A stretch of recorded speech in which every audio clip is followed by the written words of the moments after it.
我杀掉了一个人，他自称穿越者。时间尽头有只怪兽，正在朝宋朝逼近，人类的未来被吞噬，只能往过去逃。我比较倒霉，往前逃了1000年，就被时间乱流挤出来。本来想逃到白垩纪，结果逃到了1111年，政和元年。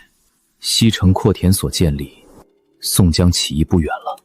我听得一头雾水，不过西城所建立确有其事。我家的地已经被征收，真可谓苛政猛于虎，赋税胜于蛇毒。你已经被我感染了，这是名为知识的病毒。于是我杀了他。我杀人的时候手心都是汗。我知道病毒不是好词，和疫病有些相似。最可怕的是，我不应该知道这些。这些莫名其妙的词汇常使我半夜惊醒。哪怕我已经把他的尸体烧了，跳进河里洗得干干净净，仍然没有用。我懂得的知识越来越多，我更加睡不好觉。某天我心里升起一个大逆不道的想法，凭什么我要当农民？王侯将相，宁有种乎？但想了想，又翻身睡了。后来我才意识到，我不该回家的。最先变的是我夫人，她脸上那股憨厚木嫩没了。然后是我儿子，也不再像从前那样听我的话，连邻居都变得神神叨叨，张口闭口说什么天文学。我又想起那句话，我的知识是不完整的，甚至存在谬误，不要妄图去补全它，否则你们会引来怪兽的随从。我就是因为太怕才杀了他，可还是发生了。夫人，别去想那些东西，咱们恪守本分，好好过日子。相公，你不该拒绝他，你该接受他，他在帮我们重新认识这个世界。可它是不完整的，不完整的东西，怎么能信？相公，是你自己不肯睁眼。他把我的手拨开，转身就走。那天夜里，我看见群星在闪，那种闪烁，说不清道不明，像是从极远的地方一点点逼近。明明天上的星还是那些星，我却觉得他们在动，在朝这边看。他们要来了，我们快逃！相公，你疯了！我没疯，疯的是村里的人。他们不种地了，开始开矿。我真是个贪生怕死之徒。可我告诉自己，我是为了全人类。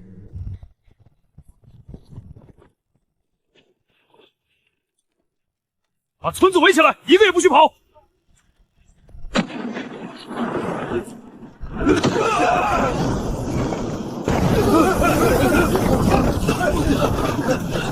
有妖术！着火了，快退！是火器，他们居然把火器都弄出来了。你还是这么顽固不化，只能把你关进教室了。我被绑回了村里，捆在墙柱上。机械之理，先明受力，再谈传动。杠杆、省力、滑轮、齿轮，皆有其法。他在黑板前讲，我脑子里却一个字一个字自己长出来。那些本不属于我的东西，全都往里钻。求求你，别讲了，放过我！不行，答对我3个问题，你才能出去，不然你想一辈子被关在这儿吗？你们敢杀官兵，就不怕官府追究吗？就算你们有火器，人数也有限。等朝廷大军一来，你们拿什么挡？陆谦，你为何总觉得武力才是立足之本？他那一笑，让我后背发凉。没过多久，我就看见了本县的主第三，他就是那个刚到任时，逼着全县百姓给自己立雕像的人。先生，求您再赐我一些知识吧。他跟条狗一样站在先生身后，那眼神像恶鬼见了肉。我脑子里又冒出一个新词：毒品。你先退下。是，先生。现在你明白了吗？我们可以借此掌握国运。可他的知识不能自己慢慢冒出来吗？人对知识的好奇是没有尽头的。我们只要减少他和源头的接触，他得到的知识就会很少。这样一来，他就会为我们所控。那你就不怕他上报朝廷，集结大军吗？你还是不懂，我们留着你，难道是因为同乡的友谊？那是因为什么？因为你掌握着最多的知识。知识的传播是递减的，取法于上，仅得为中；取法于中，故为其下。虚荣，你才是我们的老师。杀了你，我们到哪里去拿更多的知识呢？我浑身的汗都凉了。是啊，归根到底，一切都是因我而起。如果我杀了那个穿越者之后，也把自己一并了结，事情就不会变成这样。村里的人不会去追逐知识，世界还是世界，宋朝还是宋朝。可现在，命运的齿轮已经偏了，那头不可知的怪物会被我提前引到这里，我们都会死的。比起穿越者，我更怕那头怪兽，我连它长什么样都不知道，只听过几句残缺的话。它是庞大的，扭曲的，总不会比蚂蚁还小吧？那可是以时间为食的怪兽。也许我已经死了，死在明年，死在后年。我要从生命终结那一刻开始，一直死到刚出生那一瞬。如果未来的我已经死了，那现在的我算什么？没有未来了。那种绝望像钩子一样一直挂在我心口。唯一的办法，或许就是像他一样，逃离现在，逃到更远的过去。知识，我需要更多的知识。我想活，所以，我倒向了村子那一边。很好，虚荣，你终于想明白了。我的配合，让主师格外高兴。从前，他是村里唯一识字的人，也是所有孩子的先生。如今，他成了我的专属老师。这道题，你再说一遍。若要提高效率，就得先改良传动，再解决材料强度。好极了！学的东西越多，我越能举一反三。那种不断突破、不断掌握的感觉，简直让人上瘾。知识太美妙了，它让一个人拥有撬动天地的力气。到后来，连神佛都不再去叫我敬畏。满分。走吧，我带你出去看一看我们的工业区。我第一次走。第二天，县城举柘，宴请全县官员，而我和种叔就站在帷幕后面。恭喜恭喜，大人好福气啊！不过是娶妾，怎么摆得跟娶正妻似的？县城夫人往后怕是不好过了。小小薄礼不成敬意，还望大人笑纳。以后若有地契上的事，还请诸位大人多多照拂。女人忧心的是名分，男人算计的是土地。我第一次这样站在角落里，看着满堂众生各怀鬼胎。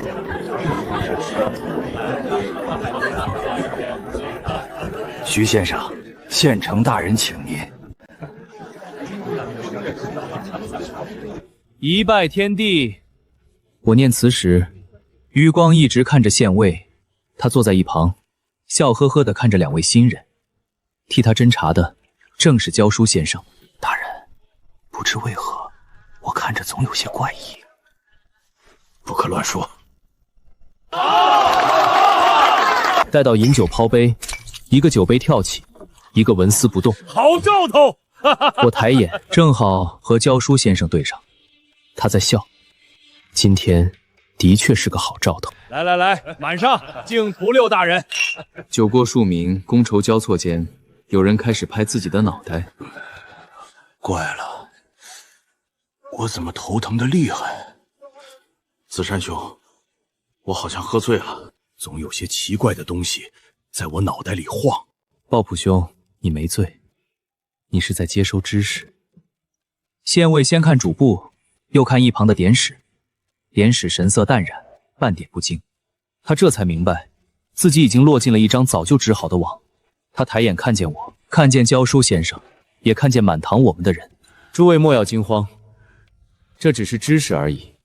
欢迎你们提前抵达新世界。府门一关，我几乎能看见他们心里的恐慌在翻涌。徐先生，而当县城也对我低头时，那份恐慌瞬间到了顶点。妖人，你对我们施了什么法？问问你自己。我没再看他们，转身就走。徐先生，出事了，知县逃了。知县这段时间一直把自己关在房里，不准任何人靠近。平时都是把3餐放到门口，昨天他又说要诵经礼佛，戒时3日，谁都不许打扰。院里都是咱们的人，谁能想到他房里竟然有机关暗道？你们这些邪魔，休想伤害知县大人！暗道通往何处？通向一条街外的一处私宅，等我们赶过去时，那里已经人去楼空。也就是说，我们失去了对知县的掌控。目前看是这样，若让他先一步接触州府，这县里拿下来再快也没用。传令县城，立刻全城戒严。就说婚宴上有人行刺，许进不许出。再调我方精锐骑兵出城追捕，务必把他拦在路上。是。恐怕我们得先去潭州、衡州、永州、邵州的州府走一趟，赶在知县前面，把各地军权握住。现在还不是和大军硬碰硬的时候。衡州那边相对好办，借着县城的路子，我们早就安插了人手。可潭州不同，我们还没插进去。长沙那些高级官员，不是轻易能见到的。事权从急，只能走偏锋，那就用文章投石问路。诗词歌赋在知识库里占比不大，可千古名篇却足够唬人。穿越者那儿有个词叫文超公，知县不敢走大路，这能替我们争一点时间。他若去衡阳自然最好，可换个角度，长沙有京湖南路最精锐的兵，位置也最好。不管是求援还是反过来对付我们，他更有可能去长沙。我去长沙，轻骑简从，立刻动身。这一次必须争分夺秒。把这个带上。手枪，路上匪患多，千万小心。好，我试了试准度，把它收进怀里，随后带上大量金银，独自出发。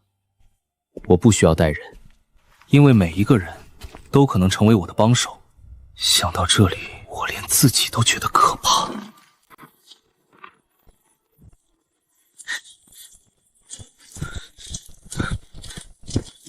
枣红马一路飞驰，起初我死死贴在马背上，心都快跳出来了。过了许久，我才敢一点点直起身。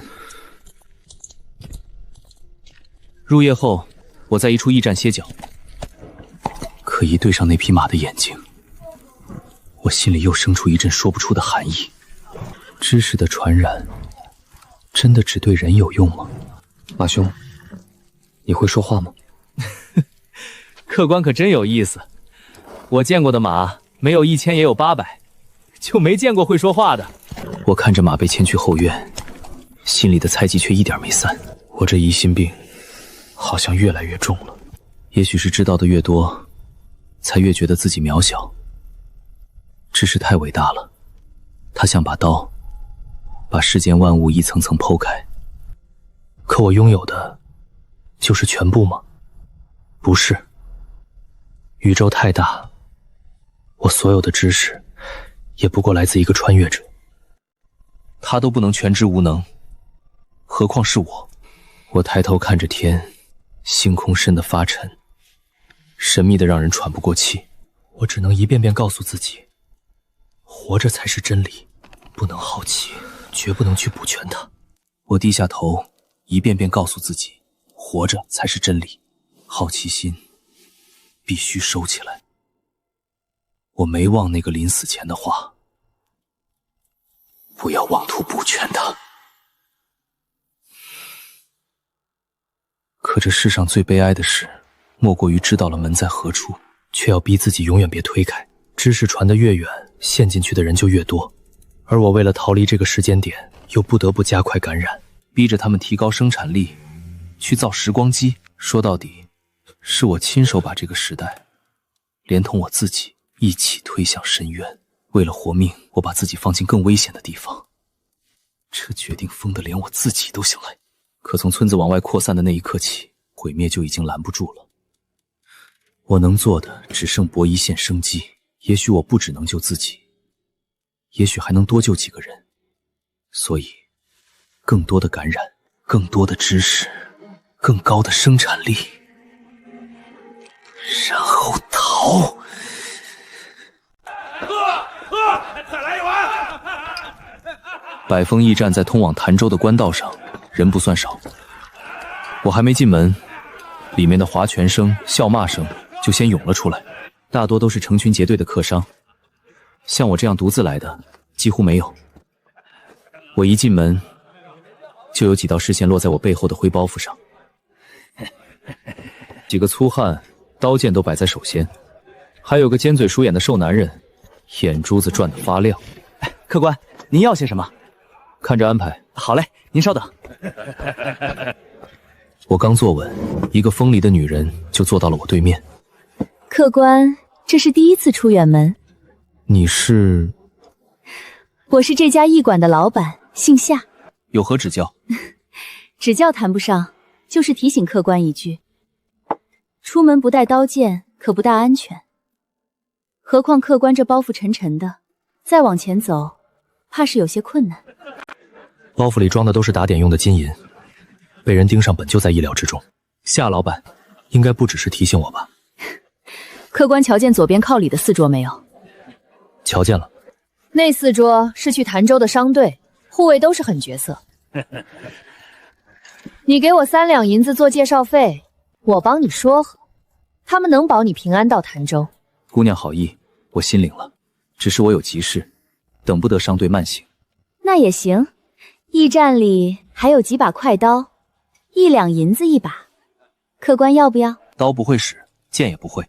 那客官可得小心了，在驿站里自然无事，出了门可就未必了。他这话是提醒，也是试探，更像是在替某些人先打招呼。用过饭后，夜已深了，我只打算睡3、4个时辰，天一亮就走。必须赶在知县前头到长沙，给自己抢一个和平发展的空档。可刚吹灭灯，我就知道窗外有人。我没出声，只是把枪上了膛，枕着包袱，半睁半半闭地熬到天亮。一丝亮光透进来时，我立刻睁了眼。种田的人，起早是刻在骨子里的。正是这些习惯，让我知道，我还是我，不是知识捏出来的另一个影子。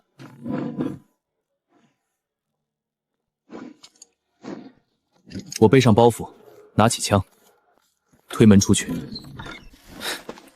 那些像老鼠一样窸窸窣窣的动静已经开始了，他们要动手了。可比起那些大匪徒，我更在意后院那匹马。我一进马棚，枣红马就主动朝我贴过来，他眼里像是多了几分灵性。你想死，还是想活？如果他也能被知识感染，那他极有可能认得枪。只要他露出一丝惊慌，我就立刻开枪。可他没有，他只是安静地看着我。嘣！我故意出声吓他，他还是毫无动静。看样子，他仍只是匹普通的马。知识到底能不能传给动物，还是未知。也许真是我多心了。我翻身上马，离开驿站。没走多久，身后就转上了几个人。他们不急着扑上来，倒像是在放羊，一点点把我往前赶。前头一定有埋伏。让他再跑一会儿。跑出约莫2里地，前面果然出现木头闸口。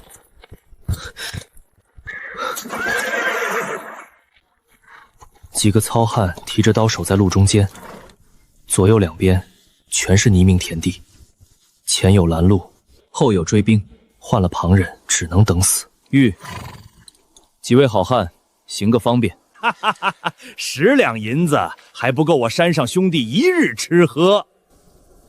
把你的行囊包裹留下，我许你下马离开。看你这模样，也不像富贵人家。这些金银8成是偷来的。速速留下，往北逃命去吧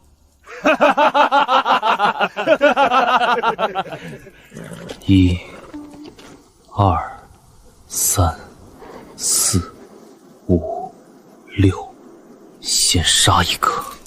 我从怀里摸上装了消音器的手枪，抬手，瞄准。子弹穿透了领头人的头，紧接着是第2个。有暗器，命尖子上！为常宇报仇！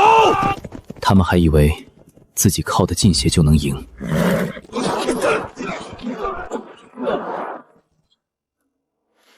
我一枪接一枪，没有半点停顿。不过几分钟，这群仗着刀剑横行的匪土就全倒在了手枪底下。我看着最远处那具尸体，其实我希望他能跑掉，可惜他没有。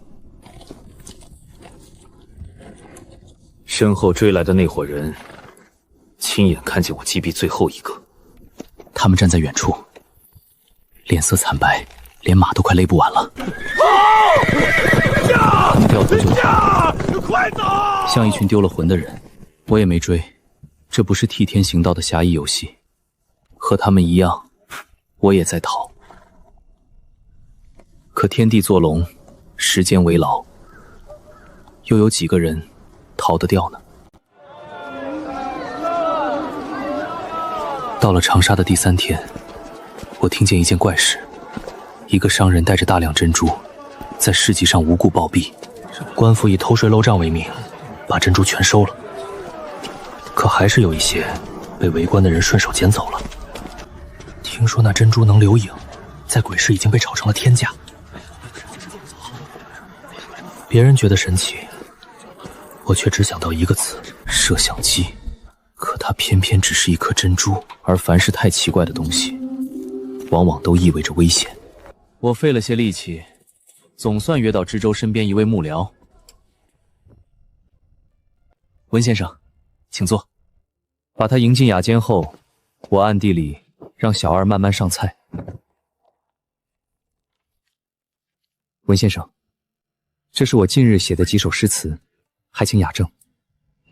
文章这种东西是有重量的，没东西压着，可是会到处飞的。有，当然有。我把包袱掀开一角，金光一闪，他眼神当场就变了。这些钱只是让他看见，我要的是感染他。好，好，好！以兄台的才华，必定名噪一方。我回去之后，一定向知州大人举荐你，让你得偿所愿。那就多谢文先生了。今日我订的都是文香楼最好的酒菜，保准让文先生满意。哎呀，这太破费了。无妨。小二，催后厨。好嘞。这场酒局得慢慢喝，慢慢聊。至于结账的钱，羊毛出在羊身上。等他被感染之后，他的钱自然也是我的钱。随着我开发的知识越来越多，我对4级感染者的控制也越来越明显。这也是为什么，当我交出足够的成绩后，教书先生就放我出了教室。他们放我出来，不只是因为我配合，再学下去，我会超过他们。他们既盼着我超过他们，好从我这儿拿到更多知识，又怕我超过他们，变成唯一的统治者。可在这种矛盾里，知识瘾永远占上风。只有一件事，我始终没想明白，为什么我没有知识瘾。来，满上！酒一杯接一杯下去，酒儿渐渐喝得迷糊了。徐兄弟，可知南市那桩珍珠案？听说了，最近传得很厉害，说鬼市上1颗都值100两。100两？现在是千金难求。不过是留影而已，怎么会贵到这地步？王公贵族拿来取乐，大家闺秀拿来留影，可最要紧的是谍报暗探。只要轻轻一捏，整座闻香楼上到6层，下到1层，事无巨细，全记得清清楚楚。这哪是留影，简直像透视。这东西果然有古怪。如今知州大人正为这事儿头疼，下令全城清查，1颗都不能漏。可这玩意儿又没数，商人卖出去多少，谁知道？旁人捡走多少，更难找。那知州大人打算怎么办？表个态罢了。府库里的珍珠数目都未定，满朝文武，谁不想要？文先生，你喝醉了。我没醉，我只是想问你，你想买吗？文先生有货源，他表面醉得东倒西歪，脑子却清楚得很。说1000道1万，他还是冲着我兜里的钱来的。财帛动人心，可惜他拿不到。徐兄弟，有些话不必说得太明，只要你要，3天之内我给你搞1颗来。要价多少？800两纹银。被抓到不会掉脑袋吧？不会，没那么严重。长沙的珍珠这么多，谁知道你手里那颗是哪颗？看他这副模样，我倒觉得长沙上下未必真的清白，说不定这些官员早就沆瀣一气，明着严查，暗里抬价，上头有交代，底下有油水。文先生，我还是觉得不妥。是价格不妥？那倒不是，只是这珍珠太奇诡，恐怕不是什么好物。徐兄弟还是胆子小了，等我带你亲眼见一见，你就知道了，一点都不可怕。真好，无知者无畏。可他很快就会知道，知识带来的从不是单纯的开眼，还有所求，还有恐惧。一夜很快过去，天亮时，他终于从床榻上醒了。他晃了晃脑袋，抬头看我，震惊、疑惑、迷茫。这个世界不是这样！不，我以前知道的不可能是错的。星空、宇宙、天地为什么会是这样的构成？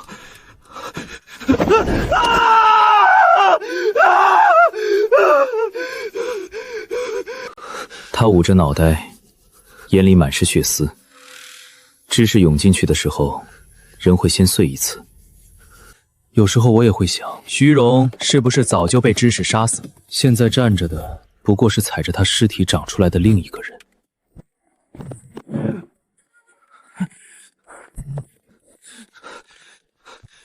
他跌跌撞撞跑了出去，做了2个最简单的实验。对的，都是对的。怎么会？文先生，你从我身上看到了什么？我不知道，可他在呼唤我，像千百只蚂蚁在我身上爬。我的脑袋告诉我，你有我需要的东西。教书先生从我这里继承的，若有9成，那文怀锦顶多7成，够用了。徐兄弟，求你告诉我，这个世界为什么会是这样？想知道更多，想明白更多，那就把我引荐给知州。好，我答应，我全都答应。你方才想不通的那处，不是天在转，是你以前看错了天地。记住我这句话，回去自己验。是，我记住了。下一步已经很清楚了，可那批珍珠始终让我心里发毛。还有一件事，不要再靠近珍珠。为何？对神秘的东西必须有敬畏。也许足够多的知识真能解析一切，可探索知识本身就是通往灭亡的路。当天晚上，文怀瑾就来找我了。徐兄，知州已经答应见你，他看了你的词集，连道3声好，说一定要见见你。知道了。他跟在我身后，眼神亮得6害，像条刚尝到骨头味的狗。待会儿我给你讲半个时辰的课。多谢徐兄，我一定鞠躬尽瘁，死而后已。我不需要你表忠心，你只要明白，我们会掌控一切。珍珠那边有没有什么特殊情况？我没再碰那边的事，听说利益已经分配完了，这批珍珠不日就要运往汴梁，由官家和几位宰相亲自安排。运出去也好，珍珠留在这里，始终是个不稳定因素。可第2天，我去拜见知州时，偏偏出了2件意料之外的事。第一件，知县李文友，我进知州府院时，他刚好从里面出来。他不认得我，我却认得他。他竟先我一步见了知州。他们说了什么？知州信了多少？大军会不会已经往衡州去了？徐荣啊，这词中精妙，我们改日再论。事情到了眼前，我不得不先去处理。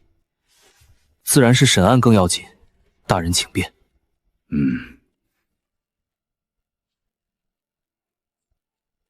我在他面前待了不到1炷香，就被送了出来。这点时间根本不够感染他，再加上李文友已经先我一步接触知州，这次行动上头像是蒙了一层阴影。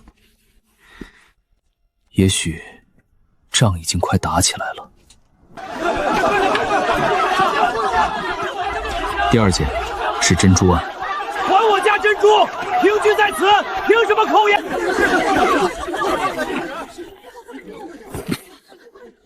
那个暴毙商人的儿子突然带着交税凭证出现了，他当众证明那批珍珠是合理纳税，不该由官府扣押。他带人堵在官府门前，闹得不可开交。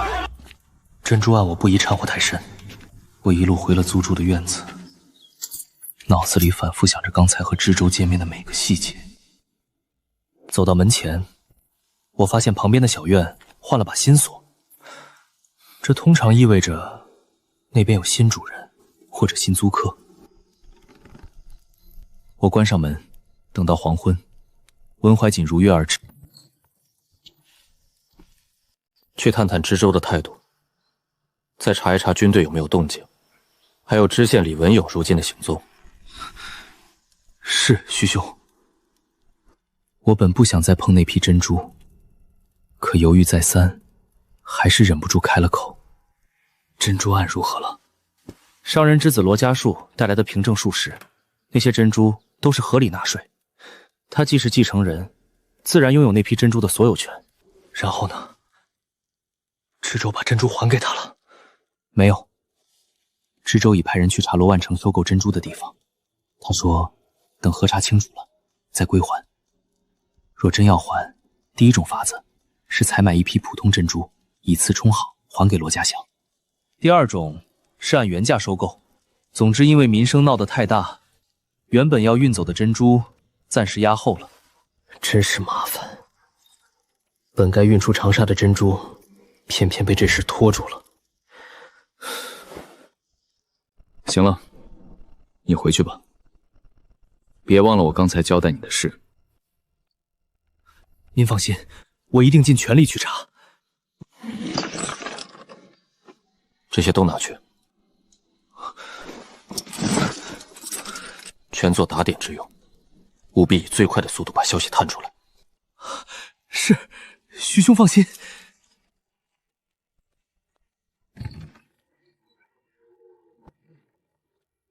我把带来的金银都丢给了他，可看着他走远，我心里还是没有半点轻松，像有一团很沉很浓的阴影正悬在我头顶，偏偏我又拿他毫无办法。谁？兄台好。声音很年轻，听着还带笑。有事？我自永州过来，在长沙无亲无故，今日买了好酒好菜，却无人对饮，实在遗憾。方才听见兄台似在叹气，所以特来请你去我那边喝2杯。也许是心里压得太久了，我竟没多想，就答应了。请。我们坐在凉亭里，一杯接一杯，喝到后来，我自己都不记得喝了多少。这些日子，我心里的压力太重了，偏偏无人可以诉说。哎，兄台何故抽泣？我忽然想起从前的日子，老婆、孩子、热炕头。杀了穿越者之后，我之所以一直撑着，不过是怕他们孤儿寡母在这世道不好过。可等我回了家，他们却都变了。到最后，我竟只能为自己活着。赌月思人，伤感罢了。唉，我父亲月前在市集暴毙，我也苦闷得很。他这句话一出口，我浑身的醉意顿时散了大半，身体先一步发冷了。还未请教兄弟姓名。在下罗家树。罗家树，这3个字像一道雷直接劈在我脑子里。自从听说珍珠一事，我一直刻意绕着他走。先是文怀瑾主动提起卖珍珠，如今商人的儿子竟又住到了我隔壁，偏偏我还答应了他的要求。眼下话头也正一点点往珍珠岸上引，这一连串巧合实在太巧了，像有一只看不见的手正抓着我，一步一步往深处推。文怀瑾、知州，他们会不会都是因为碰了珍珠才被送到我面前来的？那不是人安排的，那是某种我不该理解的东西。兄台认识我？南市的珍珠案，我略有耳闻。世人都以为那珍珠是好物，却不知道里面藏着什么。既然避不开，那就听。我父亲的死并非意外，果然还是说到了这里。这事要从一个偏远的村子讲起。那村子里的人信一个不知名的神。我父亲从渔民口中听说那地方盛产珍珠，便特地去了。他说那村里供着一尊石像，像个漩涡，安放在整个村子最低的地方。每到日出鸡鸣，所有村民都会朝那石像跪拜，从高往低，一层层跪下去，像是恨不得把脑袋埋进深渊里。漩涡，又是漩涡，这东西绝不会只是巧合。因为父亲说这些的时候，脸上全是害怕，所以他后面那段话我记得特别清楚。那些从山坡上往下跪的人，不像是在拜神，更像是在朝拜一个从地狱爬出来的恶鬼。他们嘴里念着晦涩难懂的祷文，发出呜呜的低鸣。那一刻，好像有风从漩涡里吹出来，我听得后背一阵发紧。那风比海上还潮，站在高处都叫人喘不过气。这故事里的东西，已经不是知识能轻易解释的了。更惊悚的是，这一幕我见过。你也去过那个村子？不，我看到的不是村民，是我父亲。青岛，天空与大地终将置换，寻道者将流向星空，为涡流之主找到亘古埋藏的秘密。他说完便停下了，我什么也没说，只在沉默里和他碰了一杯。可听到这里，我的心口已经开始一下一下发紧，不能再听了。这场对话必须到此为止。罗兄，我不胜酒力，先行离开。我送你，不必，改日再聊。也好。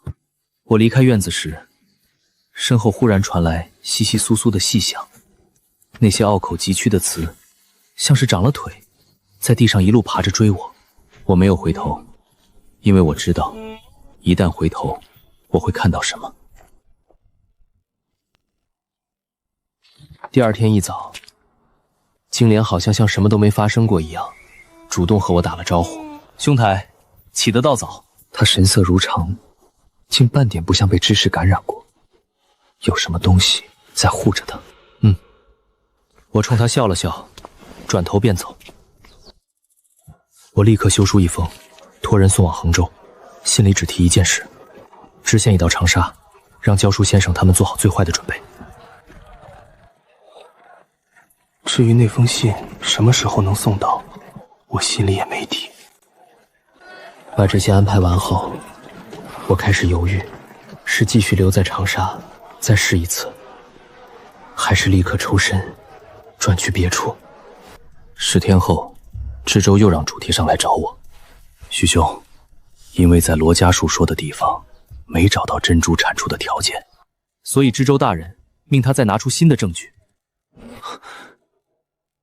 所以珍珠还要继续滞留长沙。目前看是这样。所幸知州身边如今已经有不少我们的人，知识之灾还在一点点扩散。只是这些人对知州这种心事极稳的人影响仍旧有限。知州已定下与您会面的地方，就在岳麓书院。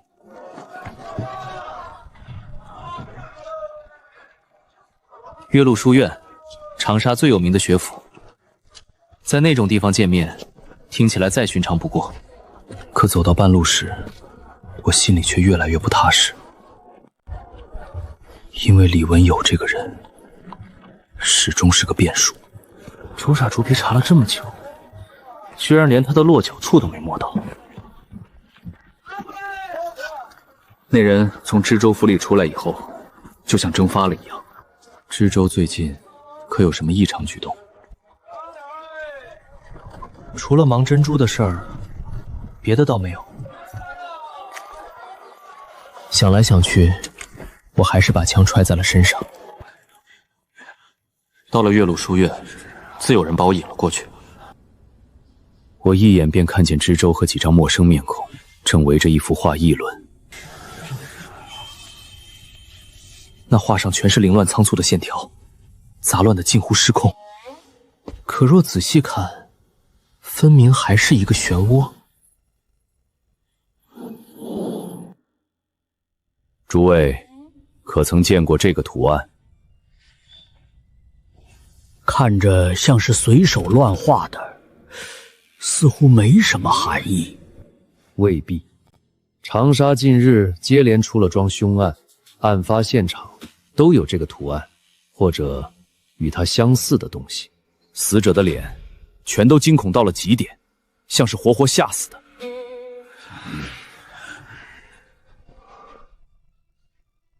若说密教，我倒想起一件事。数年前我翻阅旧籍时，见过一个崇拜漩涡的宗门。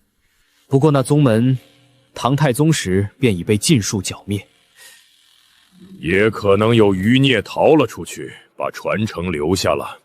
并非没有这种可能，只是典籍记得极少，连半月都不到。只说他们信奉着一位看不见相貌的邪神，那位邪神隐在漩涡之后。教徒们相信，总有一日天地会倒转，河水会把被称作寻道者的神徒送入星辰，去寻找一个答案。什么答案？典籍里没写，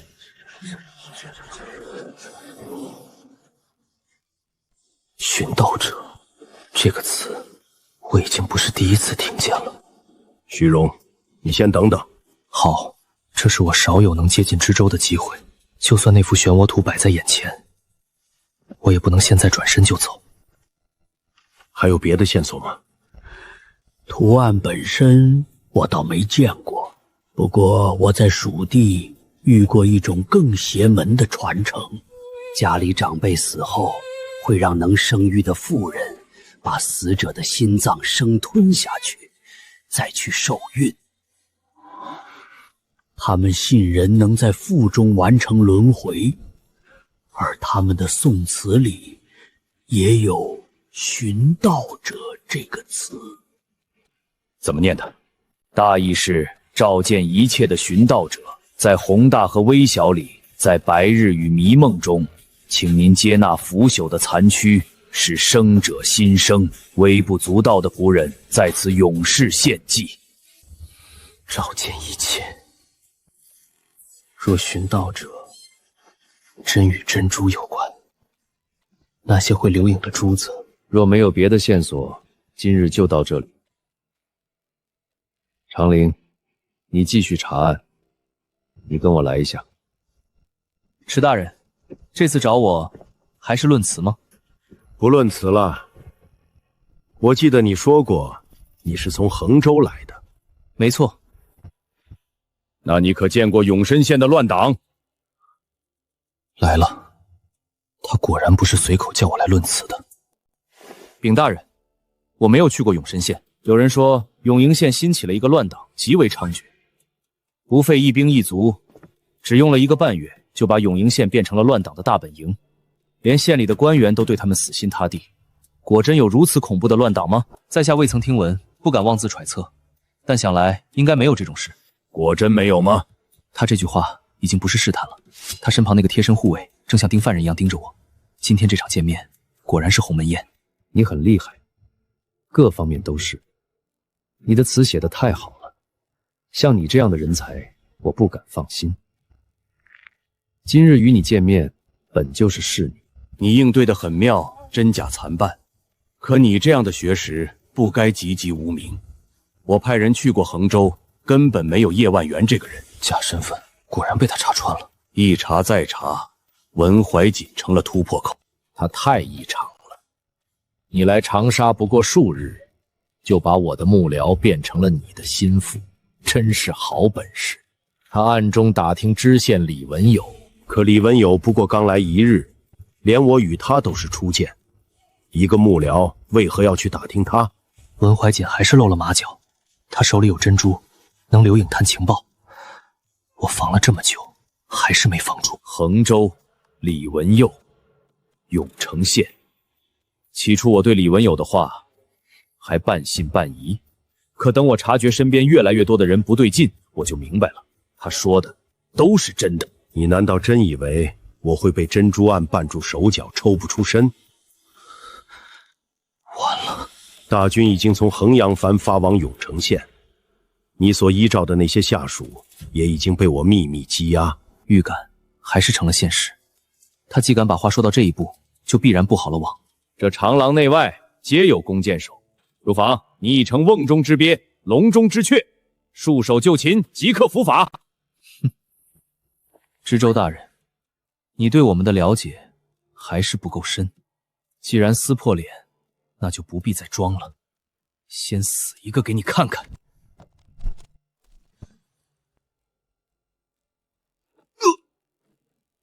不要以为弓箭会比子弹更快，谁敢乱动，我先打死他！你往外走，我们进屋谈。枪口抵上他后脑的一刻，整个朝廊都静了。你手中果然也有奇物。是你太自信了，知州大人。战争是会死人的，打仗对谁都不好。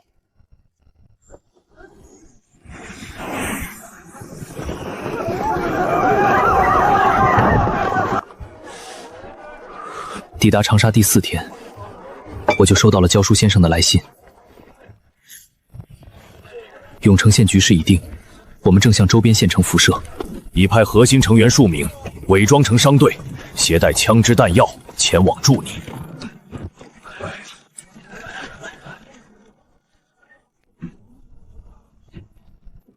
第7天，商队便到了。我们没见面，却已完成了消息交换。今天是我到长沙的第15天，他以为困住了我，可他不知道，知识这种东西，一旦扩开，就再也关不住了。你真知道有多少人被我感染了吗？虚张声势！1对1的时候，当然好拦，可一旦成了数目，1传10，10传100，100传1000，1000传万，你抓得完吗？甚至那些狱卒、囚犯也会继续被感染。若我是你的敌人，最好的办法就是先杀高感染者，剩下那些低级感染者传染力弱，才有机会被压住。可就算如此，这个群体本身也已经拥有超出这个时代的生产力，形成统治，不过早晚的事。若没有那头怪兽，这本会是最美好的一切。敖龙，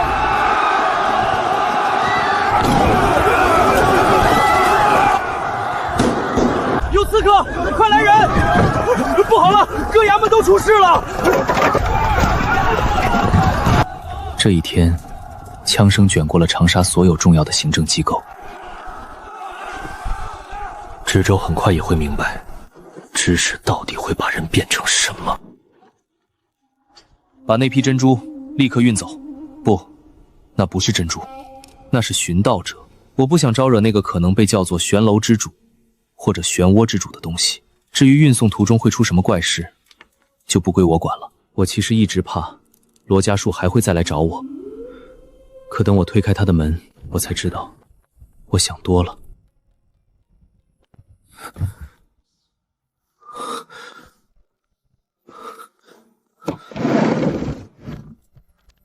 我翻开内廷桌案，里面竟塞着一大摞关于珍珠的调查手稿。若按那漩涡教的说法，心脏象征转生，那是不是意味着有什么东西要他彻底死掉，连转生的资格都不给？他查到了什么，冒犯了什么，我都不想知道。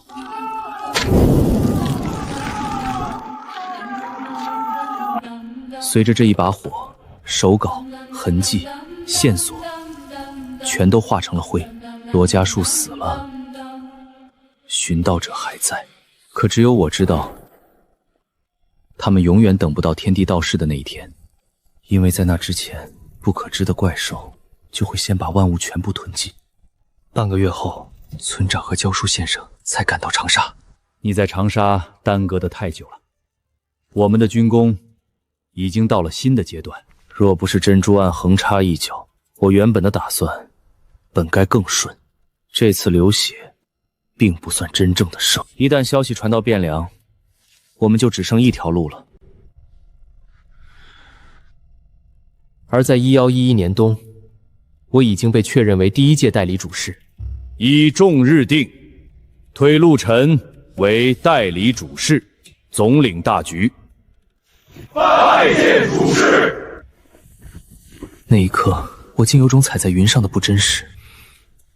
一个种地的农夫，转眼成了握拳的人。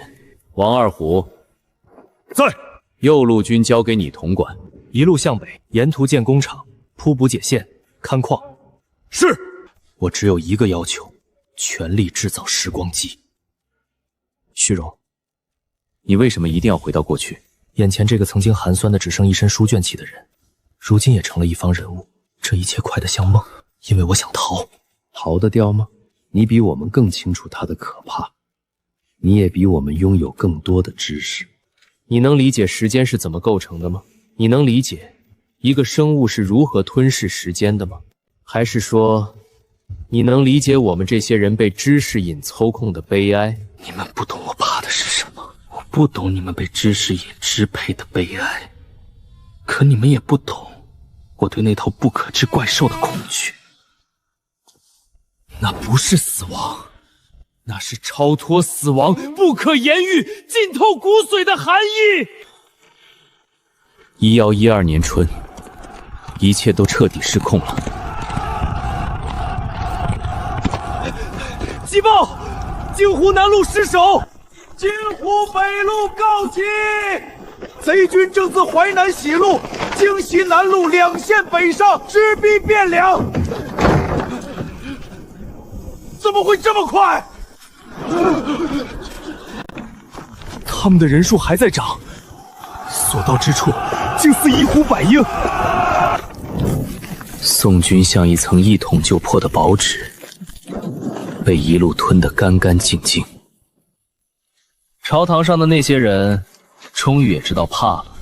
官家有旨，招抚贼众，许以宽恩，令其速速归降。诏安那种东西，跟废纸也没什么两样。到后来，宋徽宗甚至开始向辽国求援。自澶渊之盟后，岁币岁捐养出来的那头狼，早就没了当年的野性。可宋朝内部的崩裂，还是让他生出了兴趣。至于北边那一群后来会留下靖康之楚的女真人，他们也没有机会了。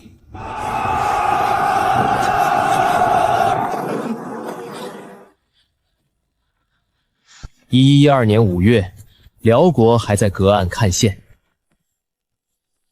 若松平想借兵，就得再让地，再加岁币。抬票，他们还在谈条件，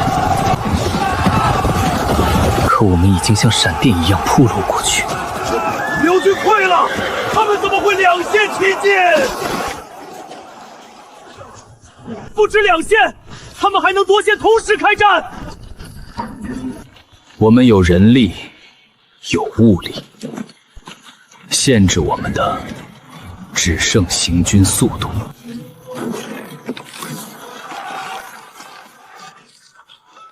至于破城，和采烂一层朽木也没区别。那些本可以把文明往前推几千年的矿石、钢铁、构件，全被我用来造时光机。除此之外，什么都不重要。南边又出了怪事。有人说，看见了不该存在的东西。有些地方，因为探索那些知识，招来了怪异之物。恐慌早就开始蔓延了。那些莫名的、怪异的东西，随着知识的深入，被一点点引到了这片土地上。倒是西安，因为高感染者太多，情况反而轻一些。末日将近时，时光机终于组装到了最后一步。也就是那时候，我突然发现一件事，我记不清穿越者长什么样了。他是高是矮，是胖是瘦，我竟一点都想不起来。这是不是意味着他的存在已经被彻底抹掉了？